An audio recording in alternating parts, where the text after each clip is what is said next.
Coming up on American Black Journal, the Charles H. Wright Museum of African American History is preparing for Juneteenth. We'll talk with the museum's president about what's planned for visitors. Plus, gospel artist Cory Henry discusses how the Black church impacts his life and his music. Stay right there.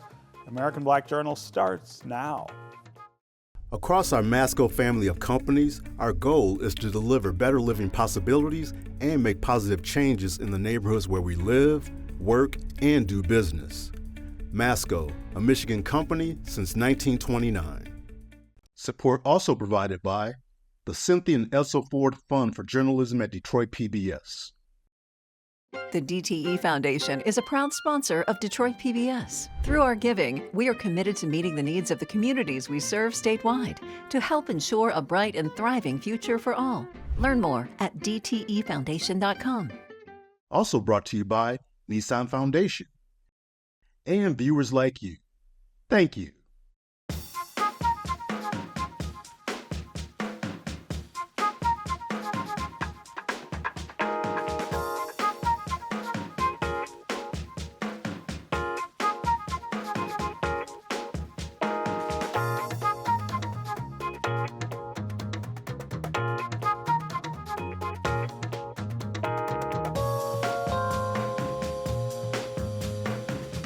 Welcome to American Black Journal. I'm your host, Stephen Henderson. On June 19th, the country will celebrate Juneteenth, National Independence Day. This is the federal holiday that commemorates the day in 1865 when the last group of enslaved African Americans in Galveston, Texas, finally learned that they were free, more than 2 years after the Emancipation Proclamation.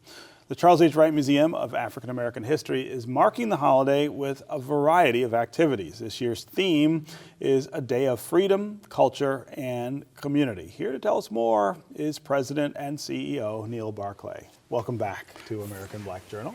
Thank you, Stephen. It's great to be here. Yes, it's always good to see you.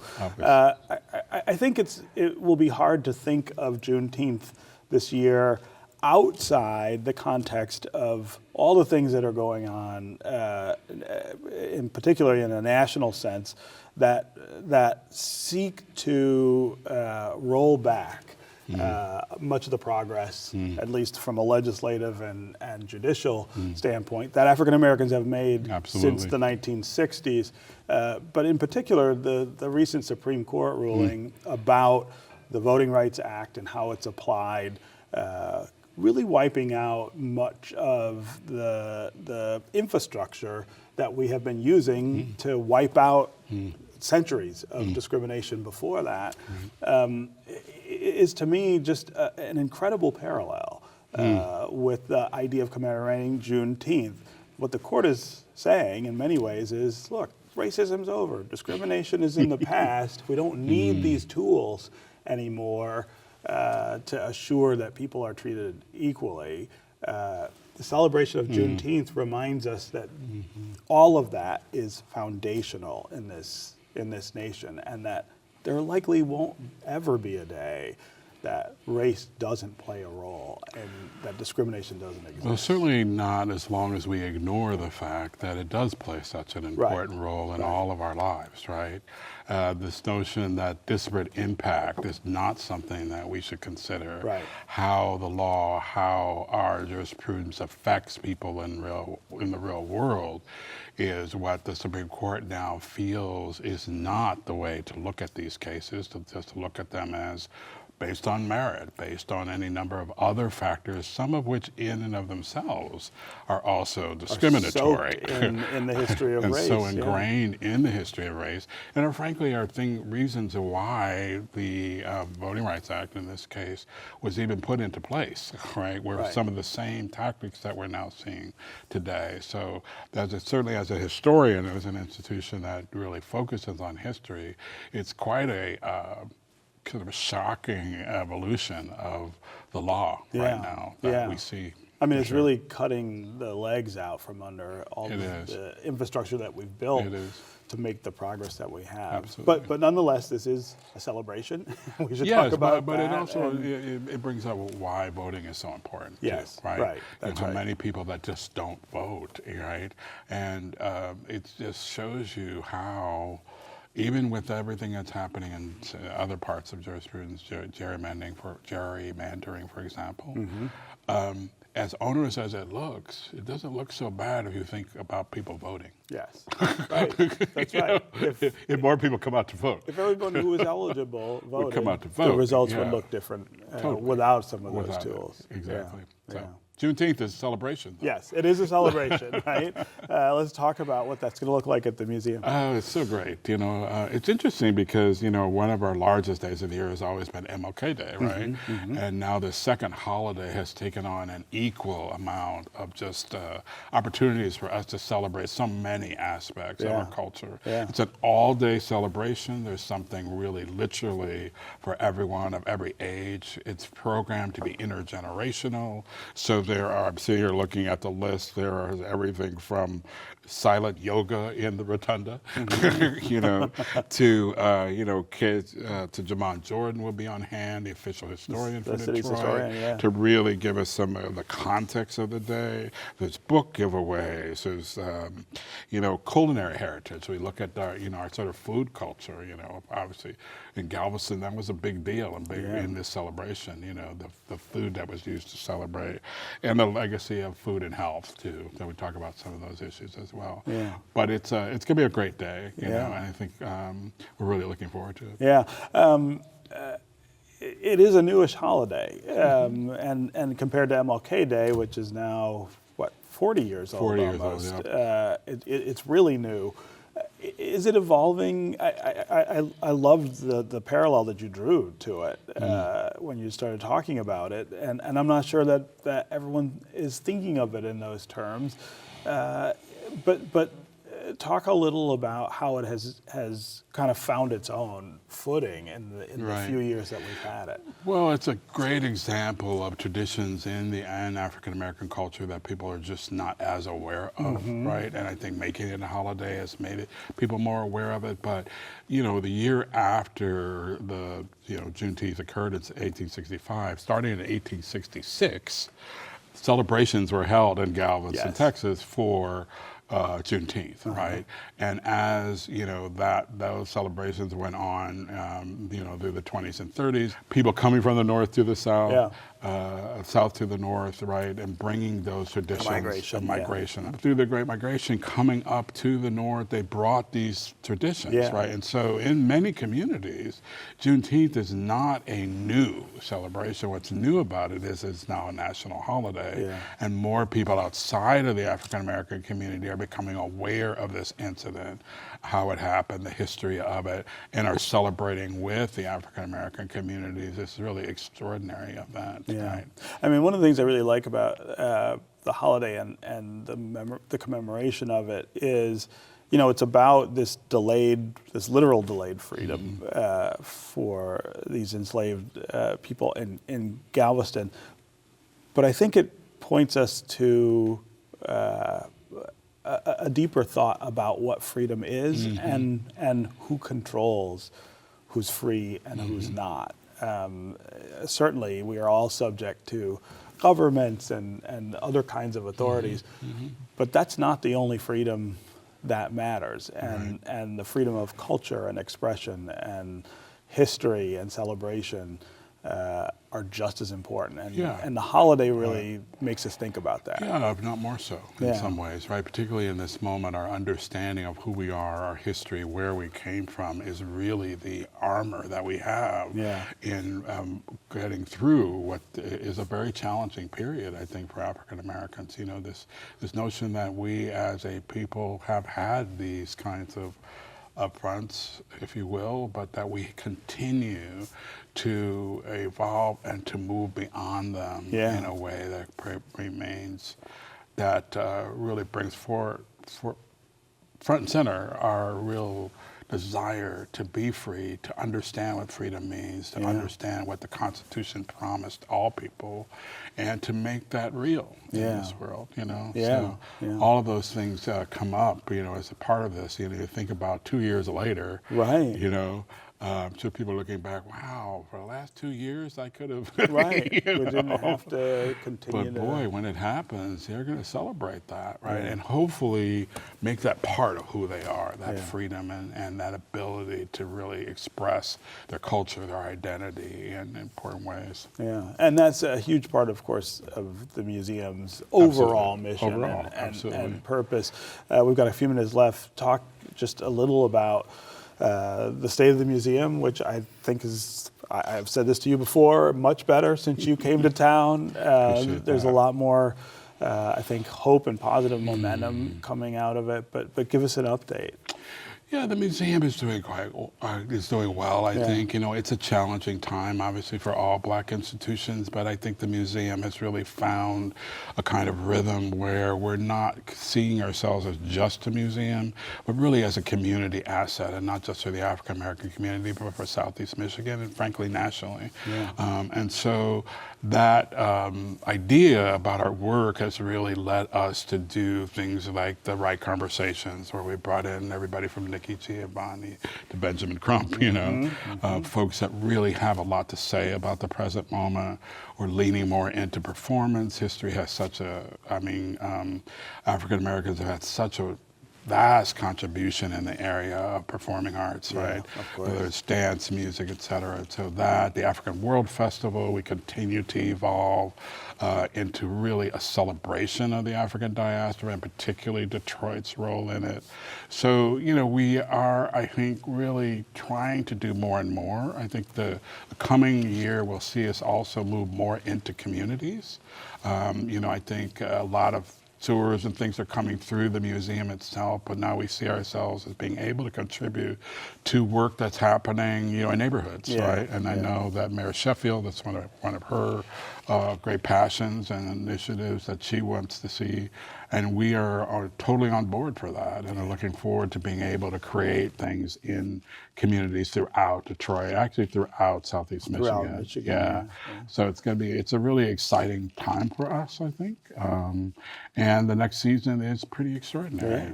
Yeah. No, it gets better and better. It does. Yeah. Well, thanks for being here, and we look forward to Juneteenth. I do too. Yeah. There are several other events taking place in Metro Detroit in celebration of Juneteenth Independence Day. Here's a look at some of the activities this month.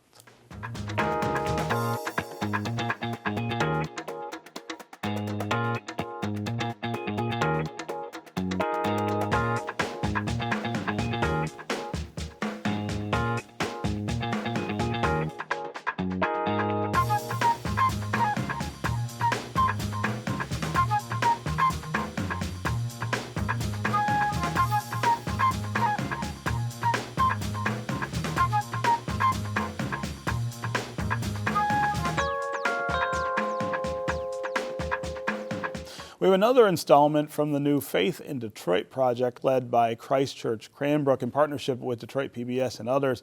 The initiative lifts up stories of faith and resilience. Today we hear from Grammy-winning keyboardist and composer Cory Henry, who was in town recently for a performance at the church. He sat down with Faith in Detroit director Father William Danaher to discuss the deep influence of the Black church on his life and his music.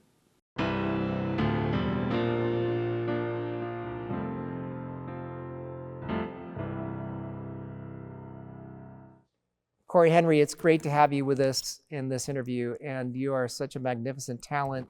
And one of the things that you said in an interview that you gave in 2025 is that you differentiate the work you do as a musician from the work you do in church. And you differentiated the work of church as being the place of ritual, there's altar calls, there's baptisms, and the work of being a musician, it's just as much a ministry. You actually said the power of God comes through the gift of music. Can you tell us a story about that? Yeah, I believe deeply in the power of God and the gift of music. Since I was a kid, growing up in church, my mother played several different instruments, and she taught me when I was, literally 1 or 2 years old. My grandmama actually said the other day, she was like, "You was 7, 8 months playing." I was like, "Come on, man!" But I never forget when I was playing in church at around the age of 4, 5, or 6 years old, and I was finishing up a song, and my mama was like, "Play the church chords," and like she meant like the preaching chords or whatever, and I just played these chords, and somebody was like, "Ah, hallelujah!" and started like running around and like doing all this crazy stuff, and I was like, "What is going on? Like, why is that response happening?" And all I did was play a chord. I didn't even know because I played the chords at the time, but now I'm thinking back, I was like, they are reacting very, emotionally and all these different things. And I figured out from that moment, how powerful music was. People come to church every Sunday for music, I mean, of course people go for the Bible and for word, but like, I know tons of people who's just going to be lifted by the music, lifted by the people singing. One thing that you mentioned is that you and your grandmother, she had a huge role in your life, and that one of the things you like to think about and pray about and also to reflect on in the scriptures was about the biblical figure of David and his gift of music. Mm-hmm. And in fact, you mentioned in an interview a couple of years ago that 1 Samuel 16, 14 to 23, where David would play music to soothe King Saul's soul. Woo! Yeah, that scripture stands out to me. David stands out to me as an important biblical figure because the number one thing for me is like he was the man after God's own heart, right? Like the fact that he was a worshiper, a musician, masterful on his instrument, and was able to not just like play the music, but like to be able to communicate the music in a way that changed people's hearts, spirits. And I see that to be evident so many times when I've played in church or around the world, where people they come in sad, or they come in mad, they come in angry, they come in whatever that thing is, but then they leave, changed and happy and blessed. And that's the goal, is to play music so well that people's lives are changed.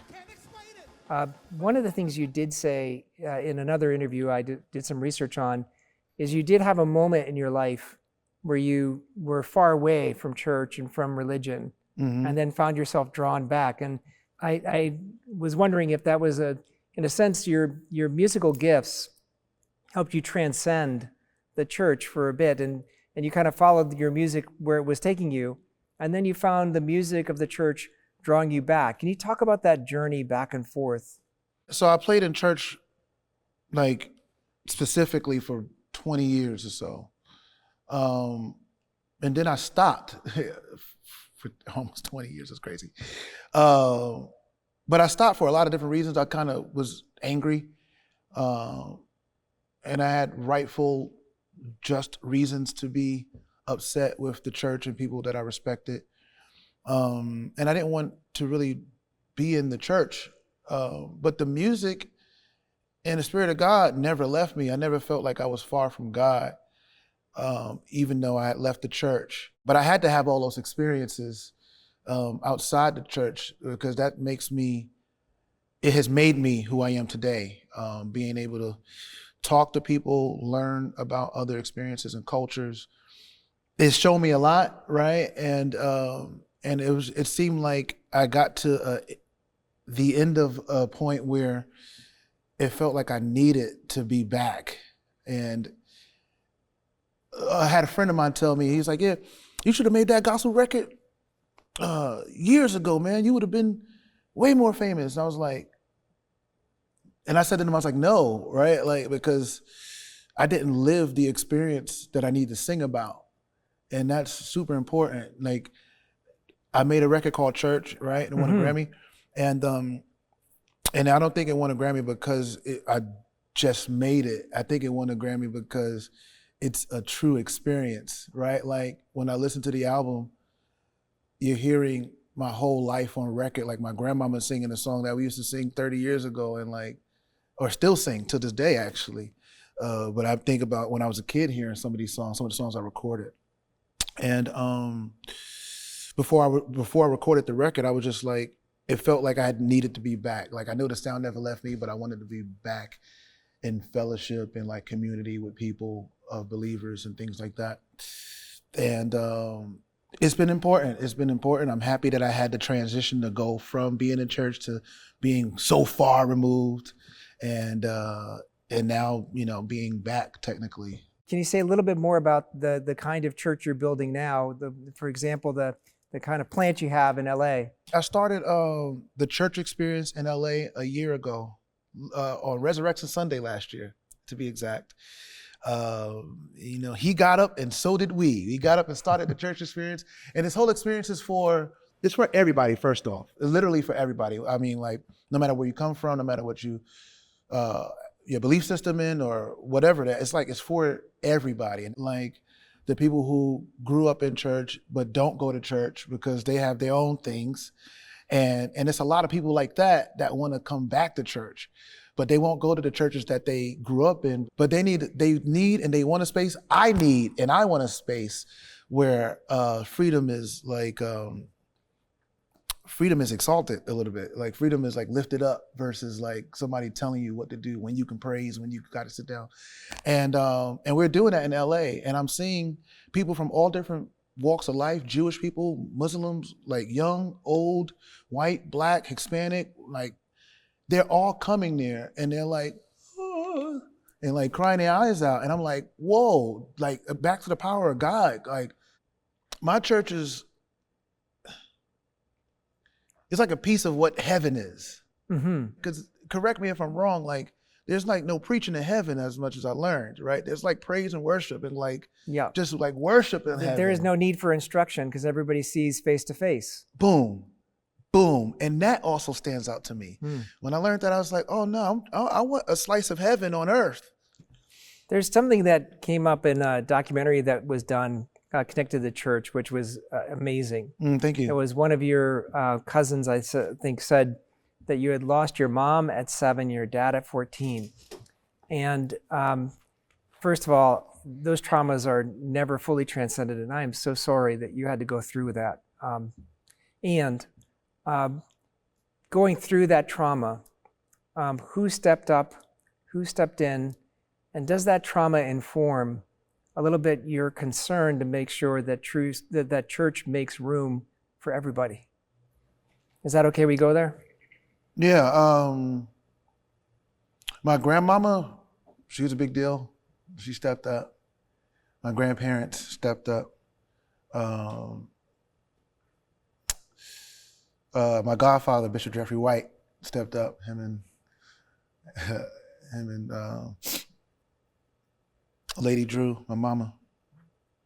I want to say those 4 people were very influential,